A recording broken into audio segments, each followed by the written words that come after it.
So tonight, you coming to the party? I might. I think you should just slide past. Like, just walk past and be like, what's up?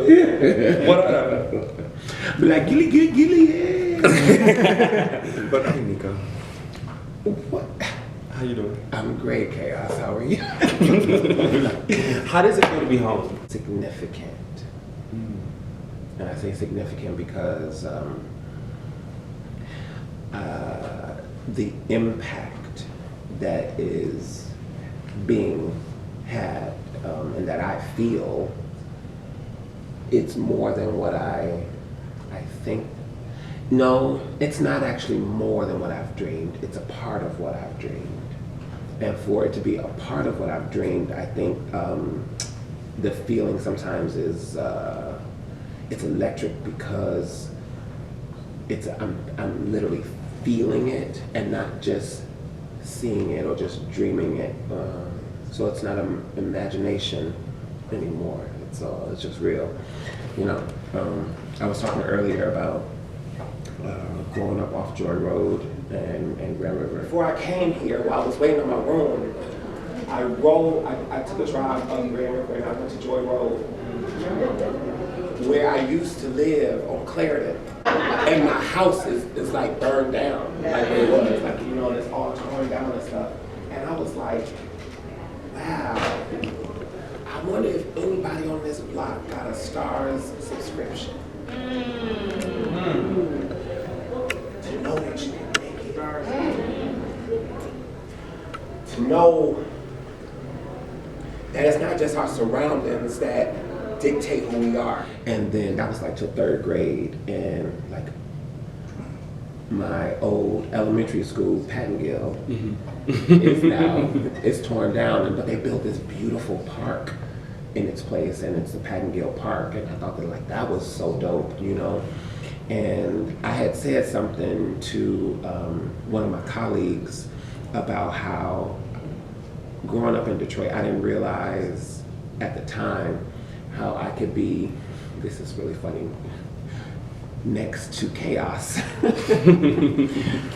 No pun intended, but next to chaos, but still be able to define beauty and strength.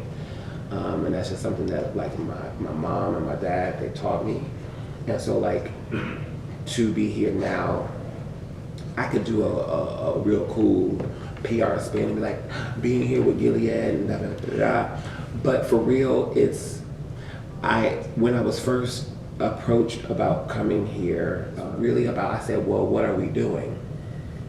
You know, and then Horatio Williams and his foundation and Gilead, they were at the table and they were talking about different opportunities to be able to have conversations. And I said, okay, I'm with that.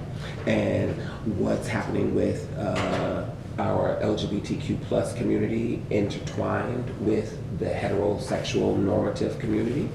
How do we talk about, because everybody be coming out of COVID, and everyone has had all these COVID tests, and everyone has had, oh, I got my vaccination, I got this, and then it was the monkeypox, and I got my vaccination, and then it was the this, and then it was the this.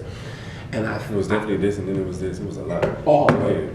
And I just was like, oh, people are a little more open to the idea of testing than they were before.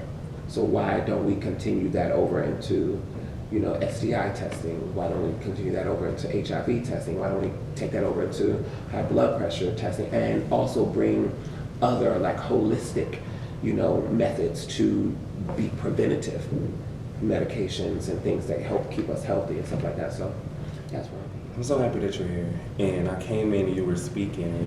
To know that it's not just our surroundings that dictate who we are.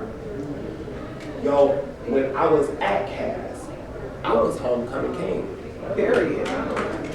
But catch it, I got kicked out of homecoming. Because some of the football players had said, yo, this fag was never going to be king.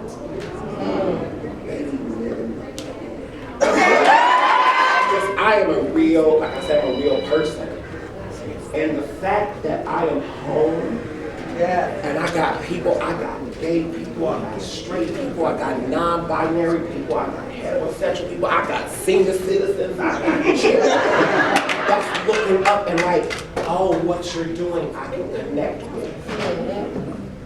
That's power. Yes. And I feel it. Yes. And when I say I'm a real person, I'm saying that to you because today, tonight, I'm not gonna let you drain it. Because in order to give, your cup got to be filled. You're from Detroit, I'm from Detroit. You live in New York, I moved to New York. Your story is so inspiring to me. Thank you, but your story is so inspiring to me to come back. I went to Highland Park, my school is gone. People don't know what it's like coming from Detroit and trying to go for your dreams. I want to speak to this though. When I do this work, when I first started, I've always said it starts with you. It starts with you having confidence in yourself, loving yourself. I'm not going to let you, I'm not putting my health in your hands. That takes maturity though. It do, it take a lot of love and patience. And I think it also takes conversation. I think that sometimes, you know, we wait until someone is in a situation where they cannot fend for themselves before we have those kind of conversations about ownership and what do you do as an individual. So I think it's great to have it prior, you know. We gotta go check into our rooms and eat something. I'm home. You want some cognac? Oh my gosh. That was, see, when you come back, we're gonna call y'all back. We'll call y'all back.